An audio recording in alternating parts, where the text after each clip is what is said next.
Anyone who knows me knows I am absolutely obsessed with Batman. He's my favorite character, not just in comics, but in all of fiction. I loved him when I was a kid watching Batman the Animated Series, but it wasn't until I was 12 when The Dark Knight came out. The character really solidified himself for me as my absolute favorite. It was the first movie I ever saw in theaters that was a Batman movie, not to mention the first movie I ever saw multiple times in the theaters, and it's pretty much been my favorite movie ever since. It's hard to believe that we just got another Batman movie now that's arguably as good as the Nolan films, and in certain respects, dare I say, even better. I'll be the first to admit that when I heard Robert Pattinson was cast as Batman, I was skeptical, to say the least. But really, since that first trailer for this movie dropped, I ate my words. If playing Batman were only about, well, playing Batman and not also playing Bruce Wayne, I think I might even say I like Pattinson as much or more than Christian Bale. Maybe, I don't know. I think Bale will always be my personal favorite, but still, I gotta admit, when Pattinson has that batsuit on, he feels like the most quintessential comic book Batman we've ever had in live action. Not only does he really feel like one of the world's greatest fighters, but he is first and foremost the world's greatest detective. The fact that he narrates the beginning and end of the film makes him feel that much more like the character from the comics. The narration combined with the incredible score from Michael Giacchino, like, my god, are we spoiled with great Batman scores at this point or what? But that leading up to when Pattinson's Batman shows up, finally for the first time on film, I'm vengeance. It's just gotta be one of the best introductions to a character ever in cinema that I can think of. And as far as superheroes go, this is the single best intro I think of any given live action interpretation of a superhero we've had in movies to date. And that fight that follows it immediately after, like, I know it was in the trailers mostly, but still, just wow. Now, I do think people are pretty harsh on the fight choreography in the Dark Knight trilogy, but there is no denying that the action scenes in this, or at least the hand-to-hand combat ones, are on a whole other level from what we've seen before in live-action Batman films. Well, okay, the warehouse scene in Batman v Superman, but this movie is sort of on that level for the entire runtime when it comes to the combat scenes. Without a doubt, though, Christian Bale for me is still the quintessential Bruce Wayne. I know that unlike some superheroes, when it comes to Batman, his secret identity of Bruce Wayne is really the mask, because on the inside, he really is Batman all the time. But I think the best Bruce Wayne, despite always thinking about being Batman, puts on the facade of a shallow billionaire playboy for the public to at least throw them off, which Bale did so fantastically in his films. I don't care about that. Any of that. I'm not saying I disliked this new take on Bruce Wayne whatsoever, though. In fact, I think perhaps since this film really is letting us spend some time in Batman's earlier years, it's taking things a bit slower with his character development, and perhaps in turn this Bruce hasn't really learned yet that he can't act like he's in Batman mode all the time without people catching on. So I do think that in the sequels to this movie, we may finally get more of that playboy act from even Pattinson's take on the character. It's not just Pattinson in this movie that is so great, though. Just like in the Dark Knight trilogy, the entire cast of the Batman is just straight up phenomenal. I never thought anyone could feel as much like the perfect Commissioner Gordon as Gary Oldman, and I think he still is my favorite, but leave it to Jeffrey Wright to even give Oldman a run for his money as Batman's most trusted ally in Gotham. Well, aside from his ever-loyal butler, Alfred, of course. Now, Andy Serkis as Alfred is not in this movie as much as I was expecting, but the scenes he does have in this movie as Alfred are great. And I think ever since Michael Caine's Alfred's speech about chasing jewel thieves for the government in The Dark Knight, live-action adaptations of the character have continued to lean further and further into the idea of him having some almost Bondian spy life in his younger years before becoming a butler. So much so that Pierce Brosnan was even considered to play Alfred in this film at one point, which I kind of wish came to fruition. I've always wanted a Bond actor to play Alfred. I think that's perfect. But Again, Andy Serkis more than sells that this is the toughest Alfred yet. Zoe Kravitz's chemistry as Selina Kyle and Catwoman with Pattinson's Batman is perfect. You got a lot of cats. Never think about strays. I think she's arguably the best Catwoman that we've had in live action to date. We're pretty good at that. Which is really saying something. I think all of them are really great. Similarly to how I feel that Gary Oldman is Commissioner Gordon right out of the pages of Frank Miller's Batman Year One, though, that is exactly what I would say about Zoe Kravitz's take on Catwoman. Colin Farrell is without a doubt, though, my favorite version of the Penguin ever in any medium to date.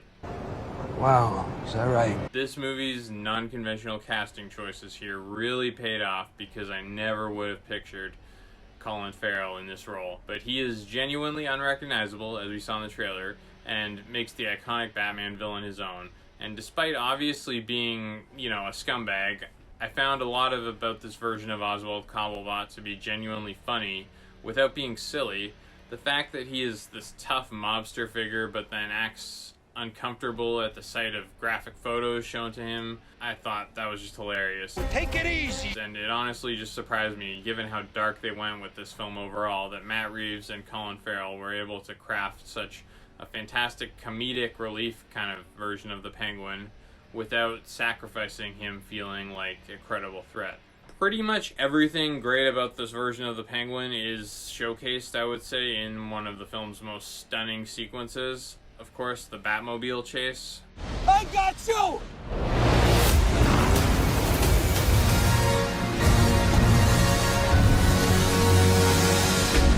Which we also saw in the trailers a lot, but aside from how amusing his part in that sequence is, I just gotta say that the sequence not only is the best Batmobile sequence on film to date, but I gotta also say it might be one of the best car chases in cinematic history that I can think of. The main villain of this film, though, the Riddler, is the perfect villain to use for this film since it's the first live-action film to truly focus on, as I said, the detective side of Batman. And the Riddler is all about making Batman use that cerebral side of his skill set to the fullest. Paul Dano himself is extremely unsettling in the role, and even though he is no Heath Ledger, I do think he is probably the most real-world feeling villain that we've seen in a Batman film to date.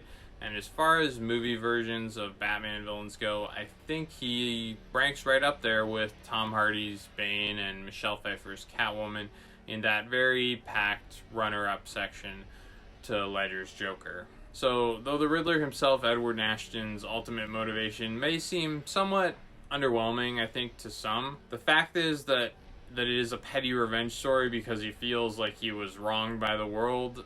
I mean, again, to me at least, that feels very believable to what would motivate a psychopath or sociopath in the real world we live in. He acts like a child when he doesn't get his way, and even I like that. That's what separates him from a more even scarier psychopath like the Joker, who, is also a mastermind, but is a bit less childish than the Riddler, and we'll get to the Joker in this movie later.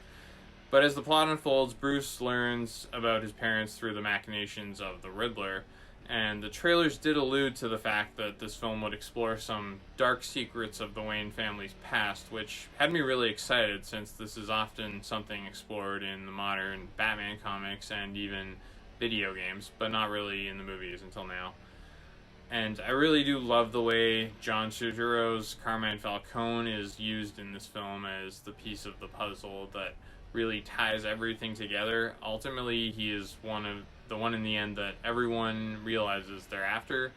Although Batman and Catwoman don't initially know it, the Riddler is, of course, the only one who knows Falcone is the Rat, and uses Batman to get him out in the open. Selina Kyle and her connection to Falcone was a particularly nice nod, I think, to the comics, just like in the Jeff Loeb Batman comics continuity, which includes classics such as The Long Halloween. Falcone is the father of Selina Kyle, and the scratch he gets on his face while trying to strangle her is even right out of those comics, and specifically Batman Year One, where he gets it. And it was sad to see him go so quickly after that, since I think it would have been neat to have him wear that mark Catwoman gave him over the course of another film, like he does over the course of The Long Halloween. Alas, the Riddler would not allow for that to happen and guns down Falcone. This leads to Batman and the police to Riddler's apartment, and if this movie wasn't already giving you strong David Fincher serial killer movie vibes, then this creepy place certainly will. The walls of the apartment, covered with newspaper clippings, leads the audience, and even Batman himself, to believe that the Riddler has deducted that Bruce Wayne is Batman. This leads to one of the film's best scenes, where Batman goes to Arkham Asylum to confront the recently captured Riddler. Really, one of my favorite bits of acting from Pattinson in this movie is that vulnerable kind of look in his eye, as Edward kind of says for the first time, Bruce Wayne. in front of the full view of the security camera. Thankfully, as the scene progresses, we learn that the Riddler was simply repeating Bruce Wayne's name, not to out Batman, but to state that Wayne is the only target him and Batman failed to get. And it was a neat twist, I thought, that the Riddler genuinely viewed Batman as an ally of sorts, and that by solving those riddles, Batman was helping him enact his plan. This ultimately culminates in quite a profound way, in my opinion, in the finale, when Batman realizes via a Riddler goon that what he claims to represent throughout the entire film, Vengeance, is also what the Riddler and his followers represent, which ultimately leads to Batman realizing he instead needs to represent hope moving forward. Batman villains have always tended to be even darker reflections of the Dark Knight himself, and I don't think the parallels have ever been more apparent, at least in live action, between Batman and one of his villains than they are here with him and the Riddler. When the Riddler's final plan is set into motion, I really felt that Batman himself was overwhelmed and shocked when faced with the entirety of Gotham being flooded. And this, along with other moments like the fear and hesitation we see in his eyes as he's about to jump off the roof of the GCPD, are what I think truly define Robert Pattinson's take on the character. In that even though he is around the same age that Christian Bale, I think, was in Batman Begins, Pattinson is the first actor to focus on playing a young, inexperienced, and sometimes hot-headed Bruce Wayne, who really feels in over in his head and not in control of the situation as much as, I would say, previous live-action versions of the character have been. More so than any before him, though, Pattinson, I would say, feels like that scared boy who watched his parents die grown up. By the end of the film's finale, though, we see him form into a true hero, and he realizes finally that Batman can be a symbol for so much more than his own vengeance against the criminal underworld that took his parents from him. The shot that signifies this is one of the most stunning in the film, and it's in the trailer, but when he leads people to safety through the water with his bat torch, I'm just gonna call it the bat torch, just incredible visuals, to say the least. And I almost wish more of this great stuff wasn't in the trailers. And I think after Batman's big monologue about being a symbol of hope and really bringing the themes of this movie home, we get part of the movie that I don't particularly love, and that's the Joker scene.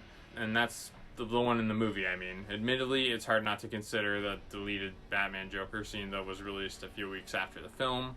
When assessing my thoughts on Matt Reeves and Barry Keoghan's take on the Joker, even from the little bit we got in the film, though, I can say I immediately had mixed feelings on this take on the character while watching the short scene he shares with Riddler. And aside from Joaquin Phoenix's Joker in 2019, there's just been something off feeling about every other live-action version of the character post-Heath Ledger, in my opinion. In that they all feel like they're trying to play Heath Ledger as the Joker, but with a new spin rather than doing a new spin on the character entirely. I almost think Robert Pattinson could have played the Joker I want to see in live action at this point, in all honesty, had he not been cast as Batman. And I know it might sound crazy to you, don't get me wrong, I'm not necessarily saying I would prefer that, since, as I said, he is arguably the best Batman to date. That being said, I really think that had he not buffed up so much to play Batman, his tall, somewhat kind of lanky stature mixed with his seriously intense jaw, which, yes, I get is also perfect for playing Batman, would have also been perfect, I think, for playing a really classical, definitive comic book Joker to be brought to live action for the first time.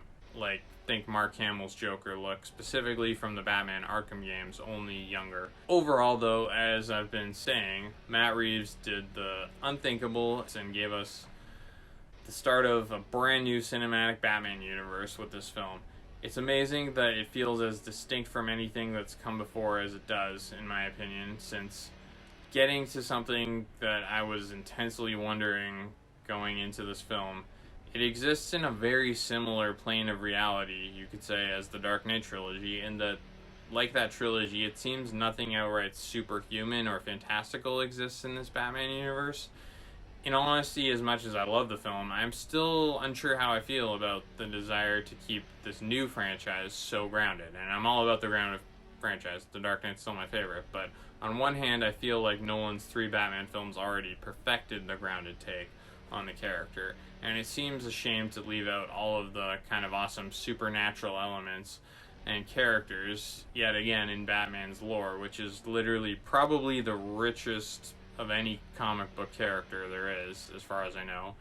And to do something that, like I said, technically isn't breaking new ground, even if they're doing it super well, since Nolan already did it. On the other hand, though, I gotta recognize that this film blew me away regardless, and there is something about Batman that works really well in a grounded setting in a way that no other major superhero really can.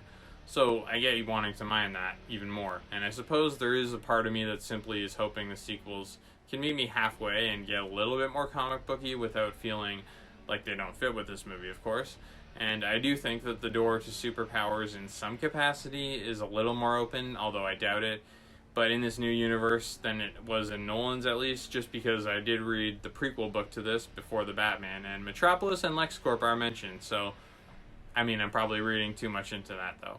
But hey, regardless of my minor gripes, this movie is a masterpiece, and it's an easy 10 out of 10 for me. As always, thank you so much for watching. Please like, share, and subscribe, and take care.